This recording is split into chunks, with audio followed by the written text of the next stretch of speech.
The courtroom was packed. The air was thick with tension, the quiet murmurs of people waiting for the next case to be called. It was just another day at the courthouse, or so it seemed. A young black woman in a tailored suit sat calmly at the judge's bench, flipping through a case file. She had worked tirelessly to earn her position, breaking barriers, proving herself over and over again. But none of that mattered to the officer standing near the door, sipping his coffee, bored and patient. Officer Carter was known for his short temper, his lack of patience, and, though few dared to say it out loud, his bias. He scanned the room, his eyes landing on the woman at the front. He didn't recognize her, didn't see the authority she carried. To him, she was just another face, another person he could dismiss. When she glanced up and caught his eye, something in her calm, unwavering gaze irritated him. Without thinking, he took a step forward, his coffee still steaming in his hand. The courtroom fell silent as a gasp rippled through the crowd. A moment later, the sound of hot liquid splashing against fabric filled the air. A sharp inhale of breath. The officer stood frozen, his hand still outstretched, as the woman slowly rose from her seat. The coffee dripped from her robe, the heat of it burning through her clothes, but she didn't flinch. She wiped her hands, her expression unreadable. The room, the people, even the officer himself, everyone held their breath. And then, in a voice that sent a chill through the room, she finally spoke. "Officer Carter, do you know who I am?" The silence was suffocating. Carter shifted uncomfortably, his face pale, his grip tightening on the empty cup. He opened his mouth, but no words came. He had no idea. Meanwhile, in another part of town, a different kind of moment was unfolding. A packed city bus rattled down the street, passengers crammed together, tired faces staring at their phones, lost in their own worlds.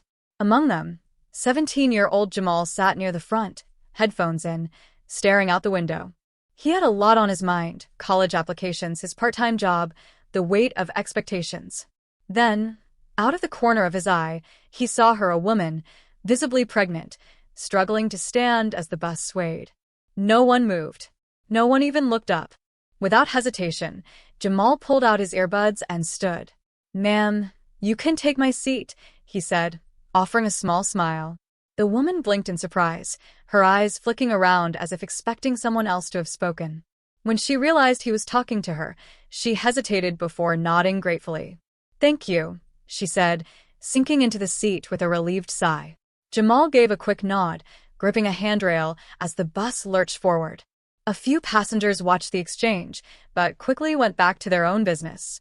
To him, it was nothing, a small act of kindness, the way he was raised. But as he stood there, he didn't notice the woman reaching into her bag, her fingers trembling slightly as she pulled out a folded piece of paper. A few minutes later, just as the bus approached to stop, she gently tapped his arm. He turned, and she held out the note. "For you," she said softly. Confused, Jamal took it, stuffing it into his pocket without much thought. "Thanks," he said before stepping off the bus. It wasn't until later that night, when he was emptying his pockets, that he remembered. He unfolded the paper, expecting a simple thank you. Instead, he found something that made his breath catch in his throat. His hands trembled as he read the words over again, his heart pounding. Because what was written on that note was about to change his life forever. Jamal sat on the edge of his bed, his fingers gripping the note tightly. His eyes scanned the words again and again, his mind racing. He had expected a simple thank you, or maybe a kind message, but what was written on that piece of paper was something else entirely. His stomach tightened, and his hands felt clammy. He swallowed hard, his heart thudding in his chest. His mother called from the kitchen, the sound of clattering dishes filling the small apartment. "Jamal, dinner's almost ready." "Yeah, I'll be there in a minute," he called back, his voice uneven. His eyes dropped to the note again. The handwriting was neat, careful, as if the woman had taken her time writing it. But the words carried weight. They weren't just a thank you. They were a message. A warning. A secret. Jamal inhaled sharply and shoved the note into his pocket. He needed to think. He needed to understand. But something told him that whatever this was, it wasn't just a coincidence. And deep down, he knew his life was never going to be the same after this. Meanwhile, in the courthouse, the tension hung thick in the air. Officer Carter felt his pulse hammering against his temples. The entire courtroom had gone silent, waiting, watching. The woman in front of him, her clothes still damp with coffee, stood tall, her gaze locked onto his. There was something in her expression, something powerful, something unshakable. Carter cleared his throat, shifting from one foot to the other. He glanced around as if looking for backup, but none of his fellow officers made a move. The people in the room weren't on his side. Not this time. The woman took a slow step forward, and Carter felt a strange chill crawl down his spine. "My name," she said evenly, her voice calm but firm, "is Judge Melanie Carter." The name hit him like a punch to the gut. Carter's mouth went dry. His mind scrambled to make sense of it. Judge? This woman? He had just thrown coffee on a judge. A black judge. In open court. Melanie didn't break eye contact. She let the silence drag on, let him feel the weight of what he had done.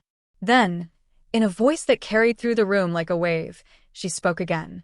"Officer Carter, I suggest you think very carefully about your next words." Carter's mind raced. He knew he had messed up badly. His usual arrogance faltered under her unwavering gaze. He had assumed. He had judged. And now, standing before her, he realized just how wrong he had been. But this wasn't over. Not yet. Jamal pushed his plate around, his mind somewhere else. His mother noticed. "You okay, baby?" "Yeah," he mumbled, forcing a bite of food into his mouth. She gave him a look. "Something on your mind?" Jamal hesitated. Should he tell her about the note? Would she understand? Would she freak out? He wasn't even sure if he understood it himself. "Nah, just school stuff," he said instead, forcing a small smile. His mother didn't seem convinced, but she didn't push. "All right," she said. "Just remember, whatever it is, you can talk to me." Jamal nodded, but in his heart, he knew this wasn't something he could just talk about. Not yet. Later that night, when the house was quiet, he pulled the note out again. His hands trembled slightly as he unfolded it. He traced the words with his fingers, his mind spinning with possibilities. Why had the woman given this to him? What did it mean? And more importantly, what was he supposed to do now? In the courthouse, Judge Melanie Carter stood in her chambers, staring at her reflection in the mirror. The coffee stain had dried, but the moment still played in her mind. She had spent her entire life fighting for her place in this system. She had worked twice as hard, endured twice as much, just to be taken seriously. And in an instant, one careless, biased action had reminded her of the battle she was still fighting. A knock at the door broke her thoughts. It was her clerk, a concerned look on her face. "Judge Carter, are you all right?" Melanie turned, nodding. "I'm fine." The clerk hesitated. "Do you want to press charges?" Melanie exhaled slowly. She had the power to make this right, to hold Officer Carter accountable. But something in her told her this needed to be handled differently. The courtroom wasn't just a place for punishment. It was a place for justice. For change. And she intended to make sure that change happened. Jamal lay awake in his bed, staring at the ceiling. The note sat on his nightstand. The words burned into his memory. He didn't know what tomorrow would bring, but one thing was clear: his life was no longer just his own. Somehow, he had been pulled into something bigger than himself. And there was no turning back now. Jamal walked home from school with his hoodie pulled up, his hands buried in his pockets. His mind was racing. He and Malik had spent the whole day trying to figure out what the no meant, but they were no closer to any real answers. All they had was a mystery and a growing sense of unease. The city felt different today. The streets, usually filled with background noise, honking cars, chatter from people walking by, felt sharper, more tense. Every time Jamal turned a corner, he had this weird feeling, like someone was watching him. He kept glancing over his shoulder, but there was nothing. Just his imagination, probably. But then, as he reached the corner near his apartment building, he saw something that made his stomach tighten. A black car, parked across the street. The windows were tinted, too dark to see inside, but the way it was sitting there, engines still running, sent a chill through him. He tried to shake it off and kept walking, but just as he reached his building's entrance, he stole one last glance over his shoulder. The car hadn't moved, but he swore he saw the shadow of someone shifting inside. His heart pounded as he hurried inside, locking the door behind him. Meanwhile, Judge Melanie Carter sat at her desk, staring at the papers in front of her without really seeing them. Officer Carter's words from earlier kept replaying in her head. There are things going on, things I shouldn't be talking about.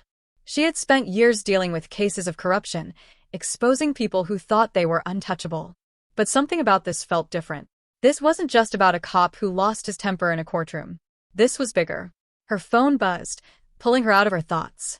Unknown number. She hesitated before answering. Judge Carter. There was silence on the other end for a moment. Then, a voice, low, measured. You should drop this. Melanie's grip tightened on the phone. Who is this? That's not important, the voice continued. What's important is that you walk away. Don't push this any further. A slow chill spread through her. She had received threats before, but this one felt different. It wasn't angry. It wasn't aggressive. It was calm, calculated. The kind of warning that came from someone who wasn't making empty threats. She took a breath, forcing her voice to stay steady. If you think I scare easy, you picked the wrong person. A pause. Then a quiet chuckle. Suit yourself. But don't say you weren't warned. The line went dead. Melanie sat there for a long moment, the dial tone ringing in her ear. Then, slowly, she placed the phone down. If there was any doubt before, there wasn't now. This wasn't just about her. This was bigger. And she needed to figure out just how deep it went before it was too late. Jamal sat at the kitchen table, staring at the note again, like the words might change if he looked at them long enough. His mom was washing dishes, humming softly to herself, completely unaware of the storm brewing inside him. He needed to talk to Malik. He needed to do something. But before he could even pull out his phone, there was a knock at the door. A heavy, deliberate knock. Jamal froze. His mom turned, wiping her hands on a towel. Who could that be this late? She walked toward the door, but something in Jamal's gut screamed at him. Wait, he started, but it was too late. She unlocked it and pulled it open. Two men stood in the doorway, dressed in dark suits, their expressions unreadable. Good evening, ma'am, one of them said, voice smooth and polite. We're looking for Jamal. His mom frowned. Who are you? The man smiled, but it didn't reach his eyes. We just have a few questions for him. It won't take long. Jamal's heart pounded. He didn't know who they were, but every part of him was screaming that they weren't here to ask anything. His mom glanced back at him, confusion in her eyes. Jamal, do you know these men? Jamal stood slowly, his mind racing. He knew one thing for sure. This was about the note. And whatever was happening, whatever he had gotten himself into, it was far from over. Jamal's throat went dry. His heart pounded so hard he thought the two men at the door might hear it. He forced himself to stay calm, even as every instinct screamed for him to run. His mom's eyes darted between him and the men. She stepped protectively in front of him, her voice sharp. Who are you? And what do you want with my son? The taller man in the suit smiled again, but it was empty, practiced. We just need to have a quick word with him. Won't take more than a few minutes. Jamal knew better. These weren't just random people with questions. He didn't know exactly who they were, but one thing was clear, this was about the note. He swallowed hard and forced his voice to stay steady. I don't know anything. The shorter man's expression flickered, just for a second, like he wasn't expecting that answer. His partner quickly recovered, his fake smile still in place. We think you do. Jamal's mom stepped forward. If you have questions, you can ask them right here. My son's not going anywhere. For a moment, the two men stood there, the tension thick. Then, as if making a silent decision, the taller one nodded. Of course, ma'am. We'll be in touch. And just like that, they turned and walked away. Jamal's mom slammed the door shut, locking it twice before turning to him, her face a mix of confusion and anger. Jamal, what was that? Who are they? Jamal hesitated. He wanted to tell her everything, but he wasn't even sure what everything was. I don't know, he lied. Maybe it's a mistake. His mom studied him, her eyes searching his face. She knew when he was holding something back. But finally, she let out a slow breath. If they come back, we're calling the police. Jamal nodded, but deep down, he knew that wouldn't help. Because whoever these men were, they weren't the kind of people the police would go after. Across town, Judge Melanie Carter sat in her car outside a quiet cafe, tapping her fingers against the steering wheel. She was supposed to meet someone here, someone who had called her just an hour ago, promising information. But they were late. She glanced around, checking the street. It was empty, except for a few parked cars and a single flickering streetlight. Something about it felt off. She was about to start the engine and leave when she spotted a figure hurrying toward her.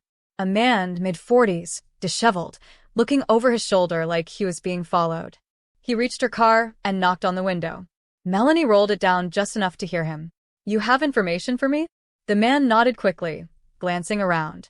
"I don't have much time. They're watching me." Melanie's stomach tightened. "Who's watching?" The man swallowed hard. "The same people who threatened you.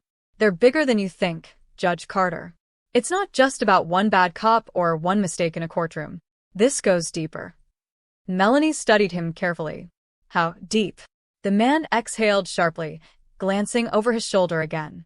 "Let's just say, if you keep pushing, you won't just be fighting a cop. You'll be fighting an entire system." Before Melanie could respond, the man stiffened, his eyes widening in fear. Then, without another word, he turned and walked away, fast, disappearing into the night like he was never there. Melanie sat frozen for a moment, the weight of his words settling over her. Whatever she had stepped into was bigger than she had realized.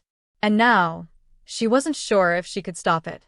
Back in Jamal's room, he sat on his bed, staring at the note again.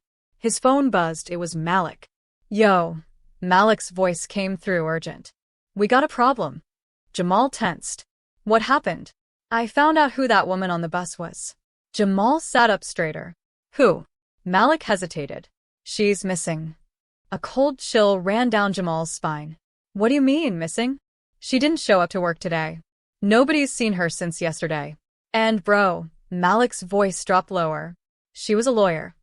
Jamal's breath caught in his throat. He had assumed she was just some random woman. But if she was a lawyer, and now she was missing, then whatever was happening was much bigger than he thought. He gripped the note tighter. The woman had given it to him for a reason. She had trusted him with it. And now, whoever was behind this wanted it back. The knock at the door earlier hadn't been a warning. It had been a message. And Jamal had just realized he was in way over his head. Jamal's hands trembled as he held the note, his mind racing. Everything felt like it was moving too fast, too many unanswered questions, too many dangerous signs pointing to something much bigger than him. A missing lawyer, 2 men in suits at his door, and now this sick feeling in his gut that he was being watched. He had to figure out what was going on before it was too late. He grabbed his phone and called Malik back. "We need to meet up. Now." Malik didn't even hesitate. "Same spot." "Yeah," Jamal said, already pulling on his hoodie. "And be careful." 20 minutes later, they met at the basketball court near their school. It was late, and the streetlights cast long shadows across the empty court. Malik was already there, pacing. "This ain't normal, man," Malik said as soon as Jamal walked up. "I did some more digging. That lawyer, her name was Vanessa Blake. She worked on cases involving police corruption." Jamal's stomach twisted. "And now she's missing?" "Yeah," Malik nodded. "And get this, she was investigating something big before she disappeared. Something about judges and cops working together to cover up cases." Jamal felt a cold realization settle over him. "You think that note has something to do with it?" Malik pulled out his phone, showing a picture of an article he had found. "Look at this." Jamal squinted at the screen. It was an old news article about a corruption case that had been dismissed years ago. The name of the judge handling the case stood out like a flashing sign. Judge Melanie Carter. Jamal's breath caught. "Wait, she's the one that cop threw coffee at." "Yeah," Malik said. "And now she's suddenly involved in this mess?" "That's not a coincidence, bro." Jamal's head spun. If Judge Carter had been involved in a corruption case before, was she part of this too? Or was she trying to stop it? Before they could process it any further, headlights swept over the court. A black car pulled up across the street. Jamal and Malik froze. The doors opened and 2 figures stepped out. Jamal's heart pounded. It was the same 2 men from earlier. But then, a third person stepped out of the car. Judge Carter. She walked toward them with a determined look, her heels clicking against the pavement. "Jamal," she said firmly. "I need that note." Jamal's pulse raced. "How do you know about it?" She glanced at the men behind her before lowering her voice. "Because Vanessa Blake was my friend. And if she gave you something before she disappeared, that means she trusted you. But you need to trust me now." Jamal's grip tightened on the note. He looked at Malik, who was just as tense. How do we know we can trust you? Malik asked. Judge Carter hesitated, then reached into her coat and pulled out a folded piece of paper. She handed it to Jamal. It was another note. The handwriting matched the one Vanessa had given him. If anything happens to me, find Judge Carter. She's the only one who can stop this. Jamal's breath caught. Vanessa had planned for this. Judge Carter's voice was urgent. I don't have time to explain everything right now, but if you don't give me that note, they will keep coming after you. She nodded toward the two men, who stood silently, watching. They work for someone much more powerful than a cop losing his temper in court. Jamal looked at Malik. Malik nodded. Slowly, Jamal handed her the note. Judge Carter unfolded it, reading the message. Whatever it said, it made her face go pale. She exhaled sharply. This is it. This is the proof we need. Before Jamal could ask what it meant, one of the suited men stepped forward. Judge, we have to go. She turned back to Jamal. You did the right thing, Jamal. But you need to be careful. Things might get worse before they get better. Jamal swallowed hard. What's going to happen now? Judge Carter gave him a knowing look. I'm going to finish what Vanessa started. With that, she turned and walked back to the car, the two men following close behind. The car pulled away, disappearing into the night. Jamal and Malik stood there in silence, the weight of everything pressing down on them. Then Malik let out a shaky breath. Bro, what did we just get ourselves into? Jamal didn't know the full answer yet. But one thing was certain, this wasn't over. Jamal and Malik stood in silence, the air thick with everything that had just happened. The black car had vanished into the night, taking Judge Carter and the note with it. The weight of it all pressed down on Jamal's chest. He had thought he was just giving up his seat for a pregnant woman. He never imagined it would turn into something so big, so dangerous. Malik shook his head. Man, I don't even know what to say. Jamal exhaled slowly. Me neither.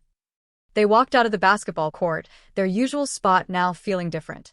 The world had shifted under their feet. By the time Jamal got home, his mom was asleep. He crept into his room and locked the door behind him. For the first time in hours, he let himself breathe. He sat on his bed, staring at his phone, half expecting another unknown number to call, another warning. But there was nothing. Just silence. Days passed, and Jamal tried to go back to normal life, but it wasn't easy. He kept looking over his shoulder, wondering if the men in suits would show up again. Wondering if Judge Carter had really managed to do something with that note, or if she had just put herself in more danger. Then, one afternoon, he was sitting at lunch with Malik when his phone buzzed. A news alert. His eyes widened as he read the headline. Major corruption scandal exposed. Judge and officers under investigation. He quickly tapped on the article, his heart pounding. The report detailed a huge scandal involving multiple police officers, judges, and powerful figures who had been covering up wrongful arrests and cases for years. The case had been reopened due to new evidence that had been handed over by none other than Judge Melanie Carter. Jamal's breath caught. She had done it. Malik, noticing Jamal's reaction, leaned over. What is it? Jamal turned the phone toward him. Malik's jaw dropped. Yo, that's her. They read through the article together.